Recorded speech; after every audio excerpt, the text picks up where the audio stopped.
Welcome to the RecoverMe Podcast with Willey, doctor of osteopathic medicine, a best-selling author, and leading expert on holistic, healthy living. Warren is your guide to living a naturally healthier, happier life. So much of Western medicine, popular diets, and fitness fads put a bandage over health problems, addressing symptoms and not causes, offering short-term results at the expense of long-term health. That's why Warren is a man on a mission to question the status quo and uncover holistic health solutions you can use in your life, starting right now. Now to get us started today, here's Warren.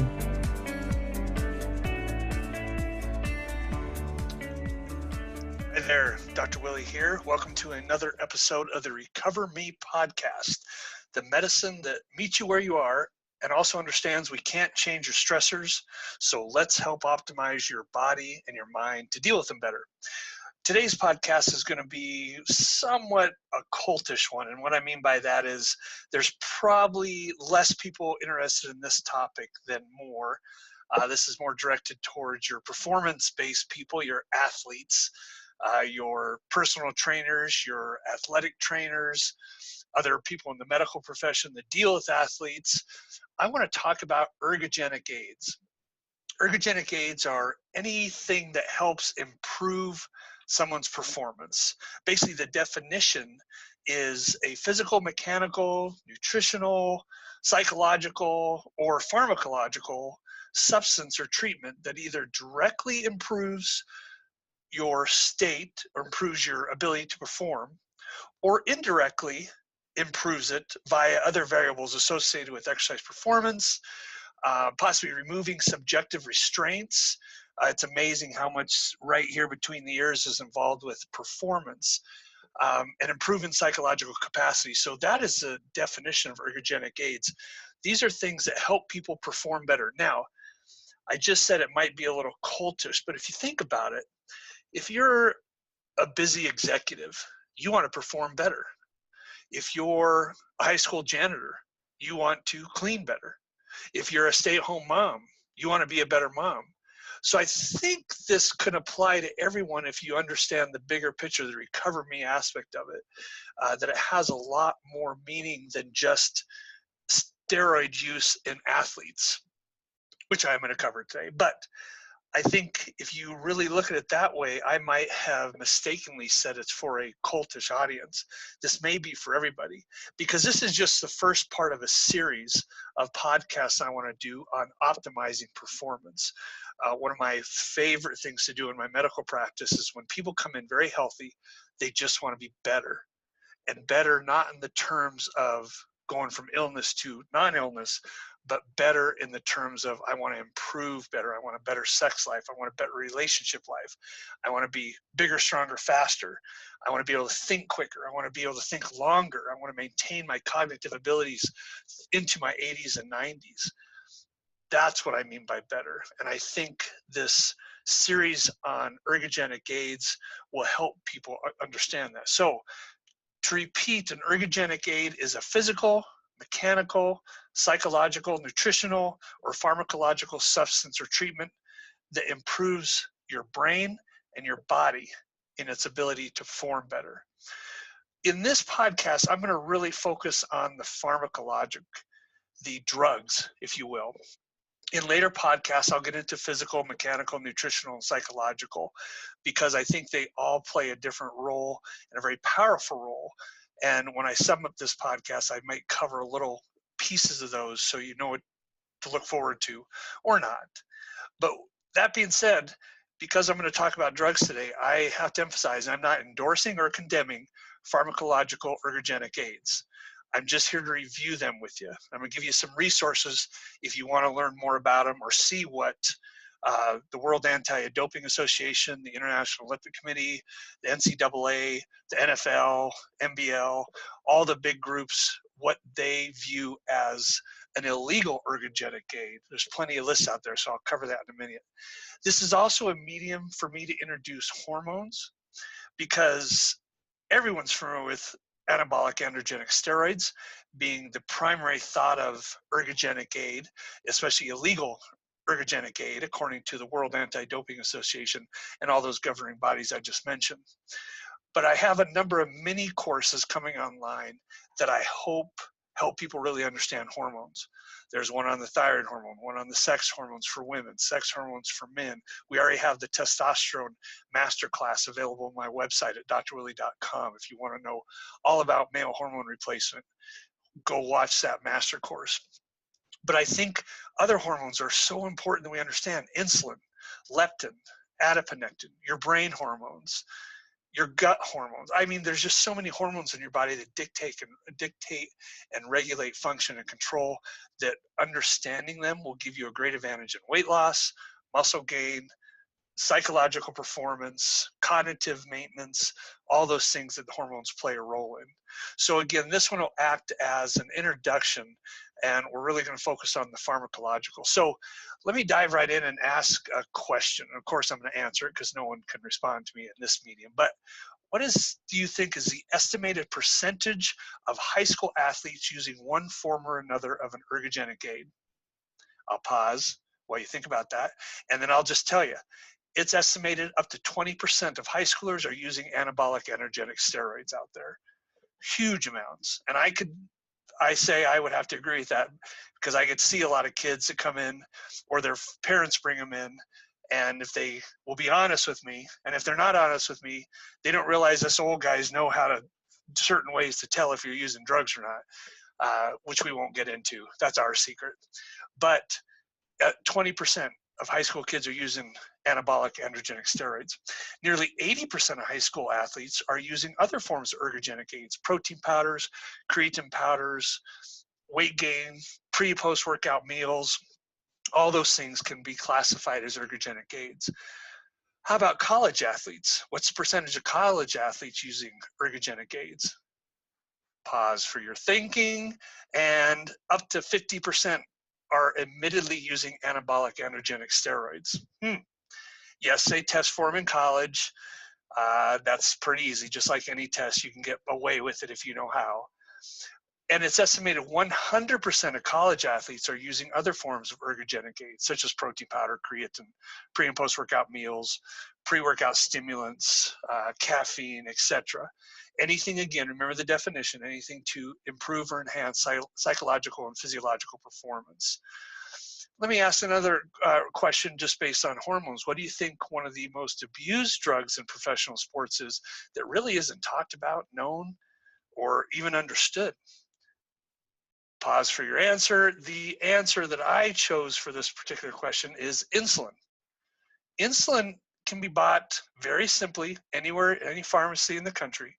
Insulin is the most powerful growth-promoting, muscle-building hormone there is when you eat right.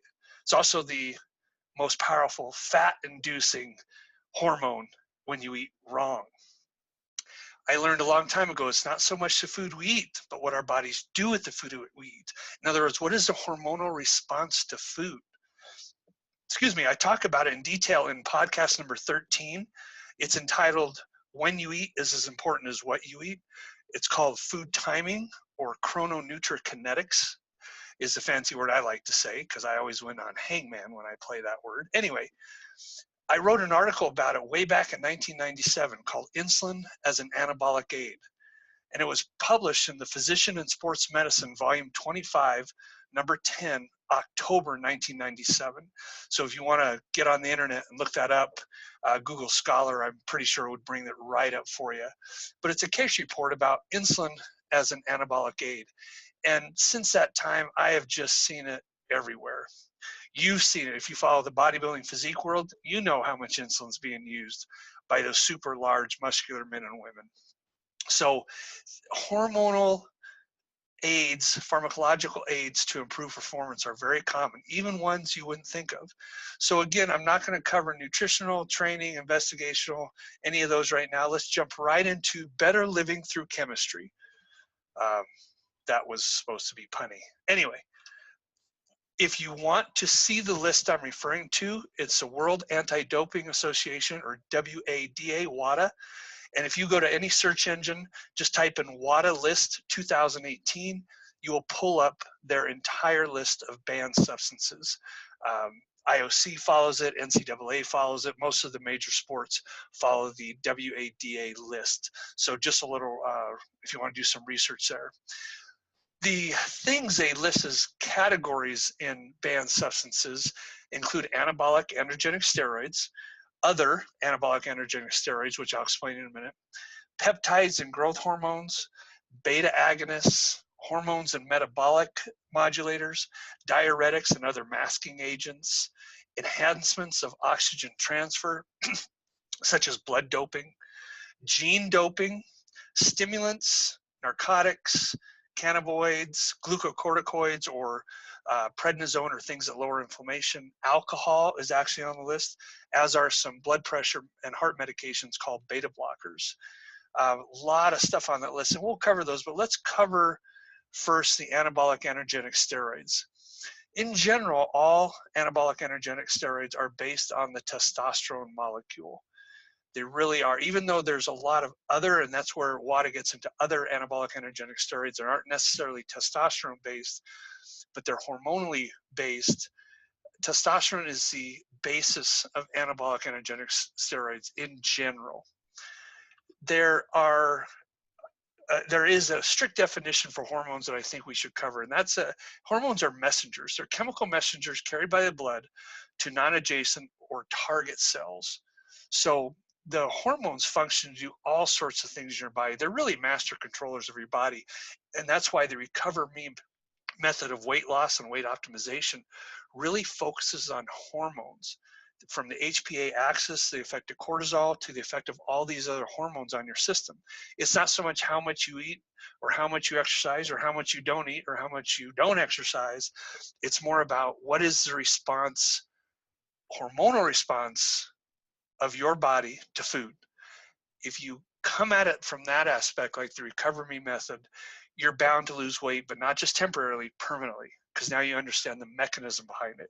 Starving yourself and spending 3 hours in Gold's Gym does not last. You know it, I know it. And now that we're mid-February, we are going to start seeing the gyms empty out again. So all of us regulars are smiling big, which is unfortunate, actually, because I would rather everyone stay there. But their mechanism of weight loss has some serious issues, as everyone knows. So let's quickly overview hormones. Like I said, this is going to be an introduction course to the bigger hormone mini courses I'm going to offer on my website. First of all, hormones regulate growth and development. That's obvious. You go through your puberty years, or if you have teenagers in their puberty years, you know exactly what hormones are doing, both to the body and the brain. We'll end it there. Homeostatic control, so it regulates internal environment. Because our internal environment's on a very narrow area. So my temperature, if it gets too low or too high, if it gets out of that 97 to 99 degrees Fahrenheit range, I get in trouble, or I feel like crap. That's a medical word, remember. Because it is so finely controlled, and that goes for salt and mineral balance, that goes for water balance, that goes for your temperature. Hormones control all that stuff. They control the reproductive processes, obviously ovulation and menstruation in women. The maintenance of pregnancy is very hormonally based. It has direct effects on behavior. So modification, modulation, initiation of specific patterns that you do, your reaction to your environment, your response to your environment are very hormonally modulated and hormonally controlled. So hormones, they're just absolutely essential to understand in the RecoverMe method of overall health and well-being. And that's why we spend so much emphasis and time on it. There's two primary classes of hormones out there, or chemical groups, which hormones fall. There's your steroids. So steroids in all vertebrates, so those of us with backbones, steroids are synthesized from cholesterol by your adrenal cortex, by your testes, ovaries, and then in a pregnant mama, her placenta. Those are made from cholesterol. They include cortisol, estradiol, estrone, testosterone, DHEA, whole list of steroidal hormones. Then you have your non-steroidal hormones, which include your amines. Those are like norepinephrine and epinephrine, two brain hormones, and also the fight or flight hormones are amines. You have your peptides, oxytocin, the love hormone, the hormone that's let down when a mama breastfeeds, or after an orgasm, or after a wonderful full body massage. Oxytocin is released, and that's a peptide. Antidiuretic hormones, another example of a peptide. Proteins are hormones. So growth hormone is 196 amino acid chain growth protein. Insulin is also a protein, and it's a hormone we mentioned earlier. Then you have your glycoproteins. Those are proteins with a sugar attached. Those come, a lot of them are in your brain. FSH, or follicle stimulating hormone, luteinizing hormone, which stimulates the male testicles via the Leydig cells to produce testosterone. Those are glycoproteins. So those are your primary types of hormones. Steroid hormones and thyroid hormones work by gene activation. They're relatively small, they're lipid soluble, they diffuse freely into and out of cells, and they affect target cells that have receptor proteins in their cytoplasm or inside the cell or in the nucleus of the cell. The hormone receptor complex, once that hormone binds, can freely move into the nucleus to stimulate an action. And that action is via active transport. It binds to DNA and stimulates transcription of specific genes. In other words, it turns your cells on. It directs them to do something, whether it's the synthesis of messenger RNA, which causes protein synthesis and causes muscle growth, as one example, especially with our current topic at hand. The full effect of these hormones are manifested over minutes to days. So hormones take a while. When we replace a woman or male's hormones, I always tell them you have to give it some time to work. They're not immediate. These steroid-based hormones can take days, if not a longer time, to get steady state and really show their action, their mechanism of action.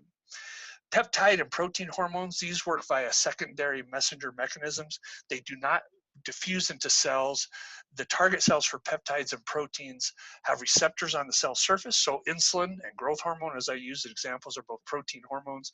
They bind to the cell and stimulate the cell via secondary messengers to go down to the nucleus and initiate a response. Now, peptides and protein hormones have a very rapid, if not immediate response, seconds to minutes from when they're stimulated. And that makes perfect sense. If you think about insulin, if I go eat a chocolate cake or a chocolate donut, my blood sugar skyrockets. I've got to get that blood sugar out of my system because that's very toxic to my brain and heart. So insulin immediately does its action and pulls that blood sugar out of my bloodstream and puts it in the appropriate tissues where it needs to go. Not that a chocolate donut has any appropriate tissues in your body, but you get the point of what I'm saying. So those are your type of hormones there. Let's talk specifically about anabolic androgenic steroids real quick. These are a group of hormones, again, that are meant to duplicate the beneficial aspects of testosterone. So when anabolic androgenic steroids are utilized by an athlete, it causes an increase in protein synthesis, which allows the muscles to grow faster and recover quicker. And that's a very important point I'll come back to. It increases creatine phosphate synthesis, and that's the substrate needed for energy. So it gives you better energy. It makes you stronger, faster, quicker, like the movie that's out there. It increases the storage of glycogen, which is the storage form of sugar in the muscle cell, which increases the cell size. And the amount of glycogen in it pulls water with it. And so you get bigger muscles. And bigger muscles mean stronger muscles. Not necessarily more athletic muscles, but they're bigger. It also increases nutrient uptake by the cell. So anabolic steroids, if you're eating properly, and that's why a lot of bodybuilders and people using steroids eat 6 to 8 times a day, is their efficiency in pulling nutrients out of the bloodstream into the muscles is much greater with anabolic steroids. Simply put, anabolic steroids improve recovery. If I had to sum it up, it recovers better. So a person using steroids can go and bench press 400 pounds today, and tomorrow go and bench press 400 pounds again. where if any of us not on steroids tried to bench 400 pounds today, not only would we most likely be crushed, but we certainly would not do it again tomorrow. So remember, steroids work by causing recovery. Very important thing to know. Let's quickly talk about peptides and growth hormones. Peptides, if you think of a protein, this is the simplest way, and this is a very simplified way to look at it. Let's say you have a steak here. That's a protein, right? Well, proteins are made up of amino acids. We know that. But in between them, we have peptides. So peptides are biologically occurring short chains of amino acid monomers linked by peptide, or what we call amide bonds. Number of examples: insulin growth factor 1, IGF-1, melatonin, CJC1295, samorelin, tesamorelin, GHG frag 176-191. I mean, there's all these peptides I could cover with you, because we use peptides in medicine, both in disease treating, wound healing, optimization of physiques, weight loss. I mean, peptides are really an up-and-coming neat field in medicine, particularly regenerative anti-aging medicine. Really neat stuff. But there is a huge list of them on the WADA list because they are banned substances right now. So I'm not going to cover all those. I may spend another, based on listener feedback, which we're trying to direct next season's podcasts on the feedback we received from our almost 20 episodes this season. I'm really trying to direct what I'm hearing, and people are asking to do podcasts on those things to generate more interest. So if you have more questions about peptides, I would be more than happy to talk to you about them. I think another one we need to talk about is the protein class, in particular human growth hormone. I get questions literally weekly, either via email, or a patient comes to my office asking me about HGH, human growth hormone. Let's cover what human growth hormone does first. It increases calcium retention, strengthens and mineralization of bones. So HGH is a great thing for people with severe osteopenia or osteoporosis. It increases muscle mass through sarcomere hypertrophy, so it makes the muscle grow. It promotes fat burning or lipolysis. It increases protein synthesis. It stimulates the growth of all internal organs except your brain. Doesn't affect the brain that way. It changes the way the liver views sugar. It promotes gluconeogenesis, or production of sugar from non-sugar sources in the liver.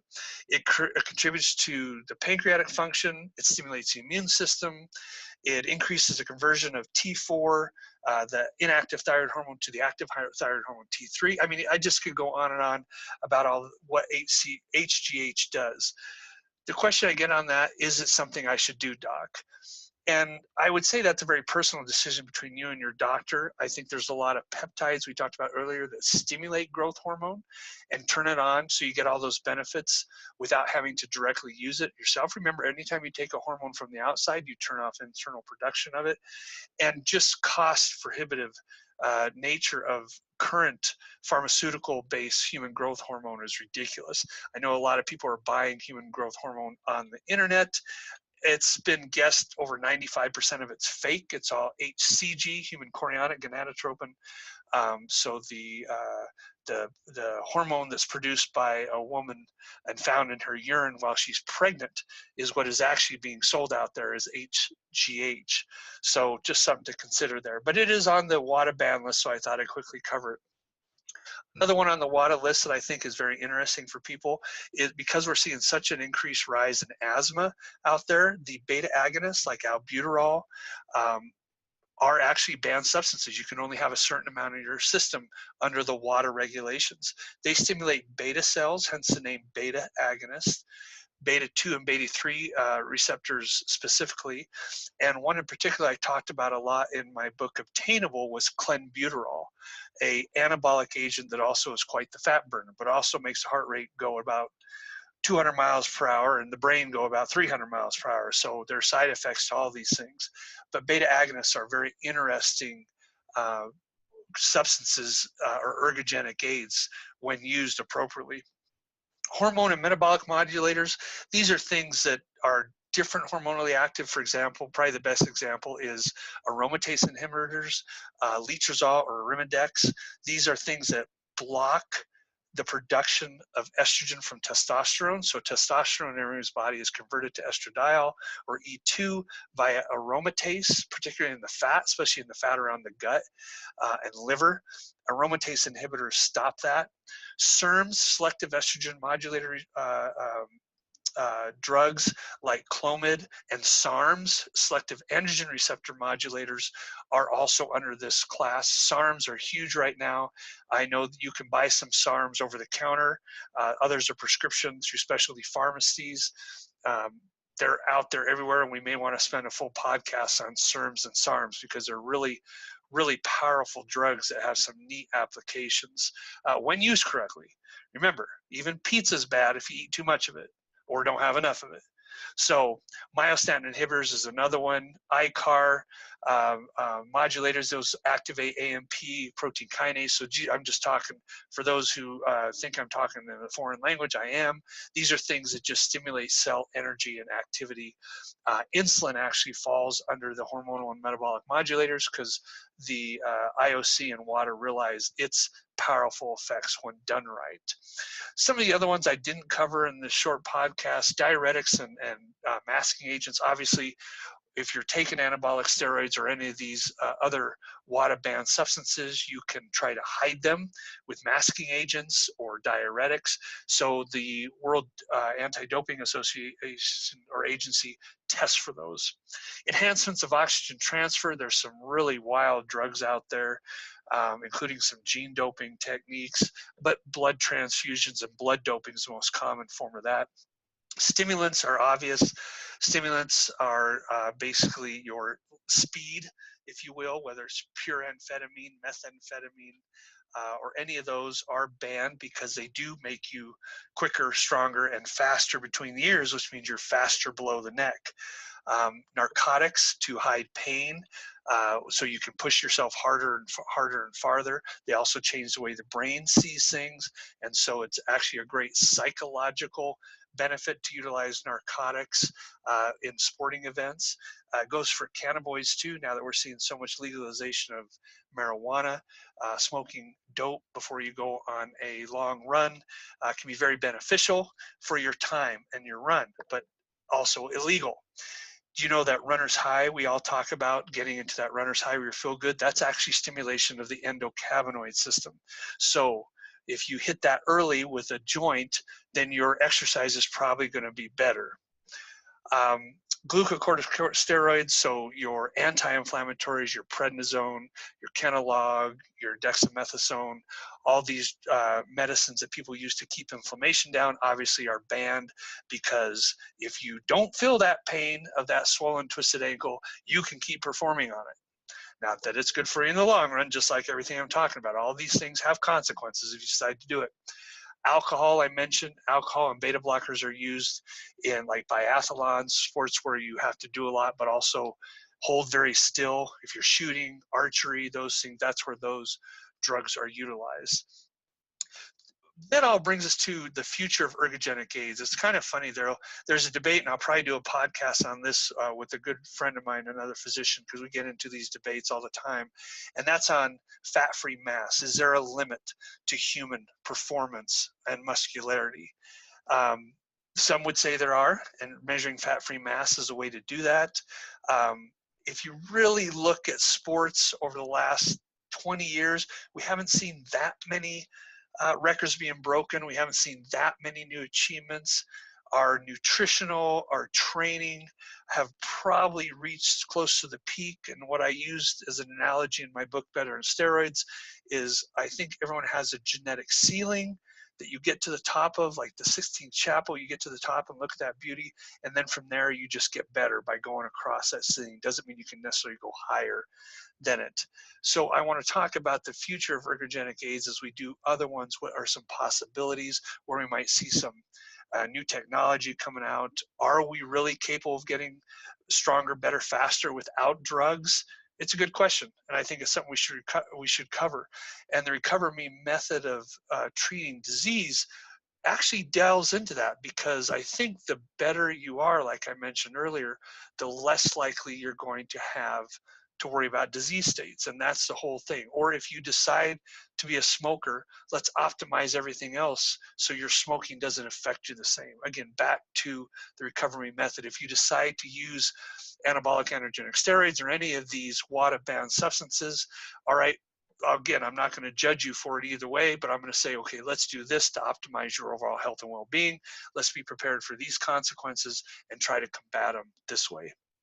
So hopefully that was somewhat interesting, if not beneficial for people in and outside the cultish audience I talked about earlier on discussing ergogenic aids.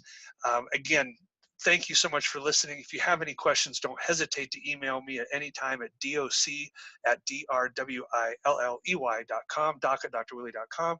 Check out the website, drwilley.com. Go to free stuff. Check out Obtainable. It's a great reference guide for just a lot of stuff. I even mentioned a couple of these drugs in there in the book if you're interested in learning more about it. So remember, RecoverMe is a medicine that meets you where you are. We can't change your stressors. We can just optimize your body and mind to deal with them better. Until next time. Thank you for joining Warren on the RecoverMe Podcast with Warren Willey, your guide to living a naturally healthier, happier life. If you enjoyed this episode, be sure to subscribe to this podcast on Apple Podcasts, Stitcher Radio, Google Play, or wherever you find your best podcasts. To connect with Warren and the community, learn more about naturally healthy living, and claim a free resource to improve your health right away, visit drwilley.com. You'll find all of Dr. Willey's resources there, including best-selling books like Better Than Steroids, The Z Diet, What Does Your Doctor Look Like Naked? And his latest book, Obtainable. Enjoy the body and energy you've always wanted, beyond diet and exercise. That's drwilley.com, drwilley.com. And until next time with Warren, get fit, be healthy, live life.